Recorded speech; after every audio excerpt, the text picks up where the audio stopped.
নমস্কাৰ এতিয়া আমি আহি পাইছো ধুলটিকা গাঁৱত ইমান বান পৰিস্থিতি এনেকুৱা হৈছিল যে ঘৰৰ ভিতৰত পানী সোমাই অৱস্থা বেয়া আছিল মানে এতিয়াতো মানে পানীটো কমিছে আৰু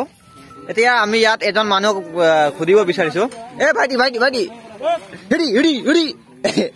ইফালে আছোন ইয়াত এতিয়া কি চলি আছে এইটো বান সাহায্য বিতৰণ কৰি আছে আচ্ছা আমাৰ শোণিতপুৰ জিলাৰ এইটো জামগুৰি অঞ্চল হয় হয় ধুলটিকা গাঁও হয় ইয়াতে বান সাহায্য ৰিলিফ বিতৰণ কৰি আছে ইয়াতে চাউল দালি আৰু নিমখ নিমখটো কেনেকৈ দিছে বিতৰণ হৈ আছে আমাৰ এই বাপুৰাম নিমখ 1 পেকেট দালি কেনেকৈ সবকে মিলাই দিছে আৰু যিমান আছে মিলাই আমি ভৰাইছো আচ্ছা আৰু ইয়াত বানপানীটো কি ডাঙৰ হৈছিল নেকি ডাঙৰ বুলি ক'ব লাগে ৰাস্তাতে এটো পানী আছিল আচ্ছা অকন শুকাইছে বুলি অলপ মানে মানুহে আৰু হেৰি হৈছে সবৰে ঘৰত পানী সোমাইছে ন সব মানে বুকা বুকা হৈছে হ'বলা বুকা মানে স্কুলটো দেখাই যায় এই স্কুল ঘৰটো চাওক এইটো স্কুল ঘৰটো দেখিছে পাঠদান কাৰ্য বন্ধ হৈ আছে গাহৰি আছিল নেকি গাহৰি খেল বহিছে হয়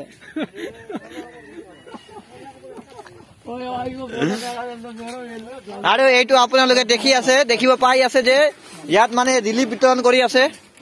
এই গাঁৱত এনে কিমান কিমান ঘৰ হ'ব পাৰে ৰাইজটো আমাৰ ইয়াতে 90 ঘৰ আছে টোটাল আচ্ছা 90 ঘৰৰ ৰিলিফ ইয়াতে বিতৰণ হৈ আছে হয় হয়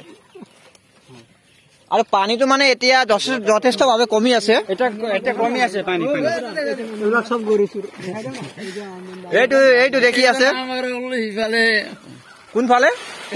এইবিলাক সব গৰুচুৰ ধেমালি কৰিব আহি আছে ইয়াত ধেমালি উপভোগ কৰি আছে গৰুচুৰ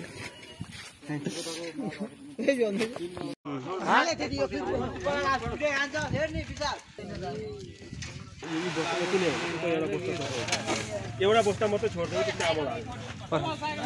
चामल हाल्नै पर्दैन हुन्छ